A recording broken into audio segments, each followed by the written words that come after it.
Sí, cuando era pibe, respondiendo a la pregunta de antes, era socialista durante mi adolescencia, era mi ideología de preferencia, leía mucho Marx, mucho Mao, mucho Engels y Lenin y todos esos autores, y participaba de un pequeño grupo de debate donde charlábamos de materialismo dialéctico y de cómo íbamos a hacer algún día la revolución. Yo en realidad no era de los troscos, no era así de foquista ni revolucionario. Yo era más, añoraba ser un intelectual orgánico y participar más en aras de contribuir a las ideas. Y después sucedió que Milei apareció en la tele. Yo te juro que fue así la historia. Milei apareció en la tele y yo dije, este chabón es un enfermo, mirá las pelotudeces que está diciendo. Pero ¿cómo puede ser que esta persona vea la realidad tan distinta que yo? Y me generó tanta disonancia cognitiva. Esa y otras, obviamente, otras frustraciones semejantes. Pero sí recuerdo que me empecé a sentir un poco estancado en mi pensamiento y me fue como un detonante verlo a Milei hablando, por ejemplo, de la década infame, de 1930, ¿no? Como si fuera una gran década, ¿no? Porque el chabón habla del PBI per cápita de la década infame, ¿no? La década infame, decía yo. La década infame no es esa década en la cual éramos una joya de la corona inglesa, no es esa década en la cual se dispararon balas en el Senado de la Nación, lo mataron a Bordeaux, toda una cosa turbia era esa década, decía yo. Antes de eso también, a Irigoyen, a mí me lo habían pintado, lo que había estudiado era como que Irigoyen era el primer presidente popular, ¿no? El primero realmente hecho presidente por la ley Sáenz Peña, era como el bueno de los radicales, y después vino Alvear, y Alvear era como más aristócrata y más pegado con los malos, ¿no? Es como que tenía esa dicotomía yo en la mente. Después igual leyendo, por ejemplo, La Patagonia Rebelde, recuerdo que me llevé un pequeño descontento ya con Irigoyen, de que era como que... Pero al contrario, me llevé un descontento porque sentí que no había protegido a los trabajadores y cosas así. Pero cuestión que eso, y después que Milei dijera, por ejemplo, cosas como que el gobierno de Menem era el mejor gobierno, uno de los mejores gobiernos de la historia por la gestión de Cavallo. Y yo decía como de vuelta, ¿Cavallo? ¿En serio? ¿Cavallo no es el que vendió toda la patria, el que privatizó todo, el que nos hizo mierda, qué sé yo? Tal era el nivel de disonancia cognitiva que me generaba no tener realmente herramientas para entender qué carajo estaba pensando esta persona cuando decía eso, que me decidía a estudiar un poquito más su lado de la cuestión, su lado de la biblioteca, con el objetivo de refutarlo. Mi intención fue, yo necesito leer qué carajo, cuáles son los razonamientos que llevan a esta persona a concluir de esta forma, porque es muy distinto de lo que pienso yo, pero no tengo herramientas realmente para refutarlo, y es una persona que ha estudiado, y veía que había mucha gente que había estudiado mucho. Vos tenés a chabones como Venegas Lynch y qué sé yo, que son chabones que tienen doctorados y son gente que ha estudiado mucho, boludo. Y la mayoría de los economistas que tienen, la gran mayoría de los economistas en Argentina tenemos como somos radicalmente de izquierdas, ¿viste? Estamos muy izquierdosos, ¿viste?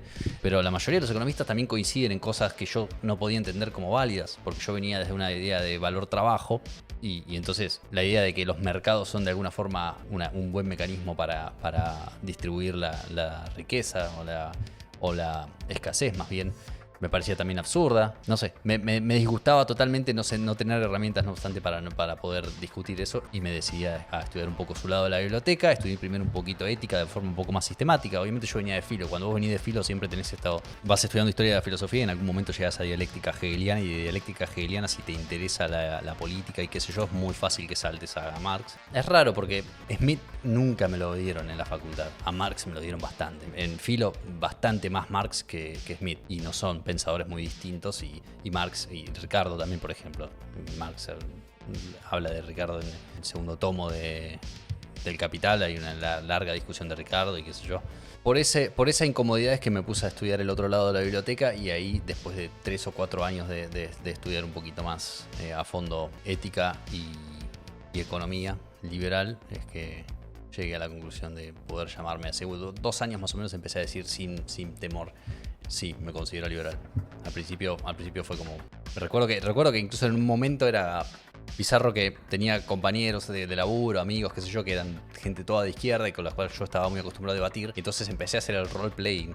Y a veces es como que hablábamos de alguna cuestión y yo le decía, bueno, un liberal te diría, y decía, este es el argumento, sería el argumento de ellos, ¿no? Y empecé como a tratar de jugar el roleplay. Y de repente fue como que dije, bueno, yo digo esto. Ok, llegó un momento en el cual dije, ok, me saqué la careta, ¿viste? Y dije, ya está, soy yo. Eras medio kinky. Sí, iba como medio... Yo todavía estoy en liberal clásico. Yo ahora estoy más cerca de los austríacos. Hace un año más o menos recién empecé a leer austríacos. Antes había leído... Bueno, a Keynes lo leí de bastante chico. Y lo entendí muy poco porque era bastante chico y no estaba formado. Además, Keynes es full macroeconomía, ¿viste? Entonces... es imposible, si no tenés primero algunas bases de micro y después entendés un poco de macro, es muy difícil entender a Keynes, aunque la forma de ver tiene como un componente medio microeconomía, ¿no?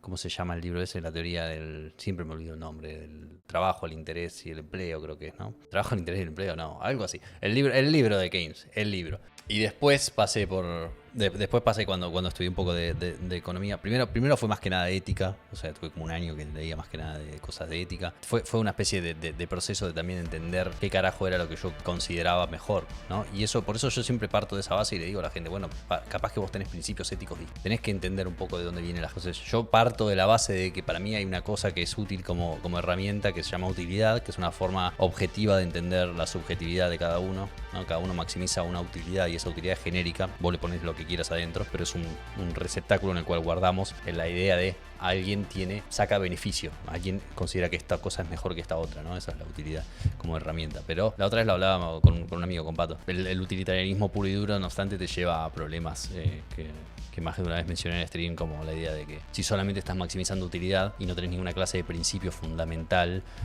podés llegar a conclusiones bizarras, ¿no? Si vos estás solamente maximizando utilidad, capaz que tenés una población en la cual hay un pequeño porcentaje de pobres y un gran porcentaje de gente de clase media o rica, y capaz que a los ricos o a la clase media no les gusta que existan pobres porque consideran que afean la calle, y vos decís, bueno, si hay, no sé, 10 pobres y 1000 ricos, tiene sentido en términos de maximización de utilidad que mates a esos 10 pobres para que la calle no esté afeada. Esas son conclusiones a las cuales vos podés llegar de una perspectiva utilitaria. Y obviamente son conclusiones que a mí personalmente me disgustan, no estoy de acuerdo con esa conclusión.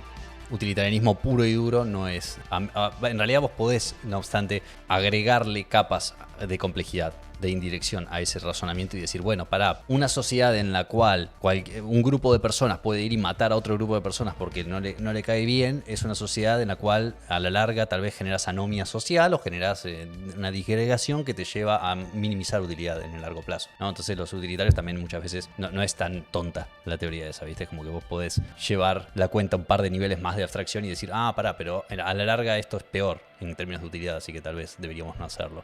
Pero no obstante, es como que me parecía traído de los pelos llegar a usar utilitarianismo puro y duro. Entonces, de una forma un tanto dogmática, como que me acostumbré a agregarle el condimento de los principios fundamentales del liberalismo, ¿no? de los derechos inalienables, que son la libertad, la vida, la propiedad. Se bugueó de vuelta el chabón para que lo vean. ¿Perdiste amistades? Hay gente que me mira de otra forma, sí, y me hablo menos con gente que antes me hablaba más. Claro, el bien de las mayorías por encima de todo. Claro, ese es uno de los problemas. Igual, ya te digo, el utilitarianismo es una larga tradición de pensamiento. Yo la simplifico mucho y digo que podés llegar a esas conclusiones, pero hay respuestas. Hay un excelente libro que se llama Utilitarianism For and Against, creo. Que es una revisión muy, muy interesante. Es un libro, creo que, si mal no recuerdo, que está en 2 partes.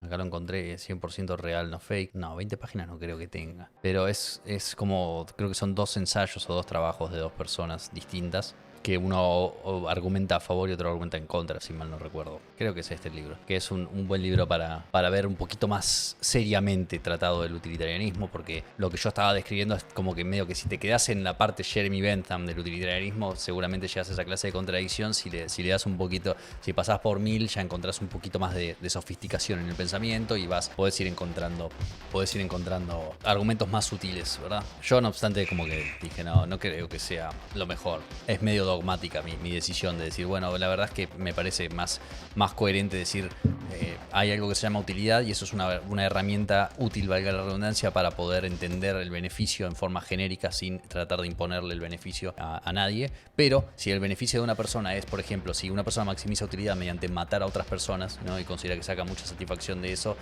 si bien desde una perspectiva utilitaria eso no estaría bien, porque una persona mata a otra, vos maximizas utilidad de una pero minimizas toda la utilidad potencial del otro, entonces no te da la cuenta. Pero el punto es que me gusta como forma genérica de entender el beneficio sin andar imponiéndole lo que yo considero que es bueno o malo a ese beneficio, y después le agrego el condimento de ciertos principios fundamentales para que me termine de cerrar. Eso está hecho con IA. Vos sabés que estaba pensando eso el otro día, ¿no? Va a empezar a ver videos así. Ya los hay. El otro día estuvimos viendo ASMRs a dos manos, ¿no? Estaba pensando eso, que va a empezar a ver. No va a haber necesidad de generar un gameplay de Subway Surfer, boludo. Le decís a un ChatGPT que te genere, ChatGPT a un Bio 3 o al nuevo Midjourney también, que salió hace poco.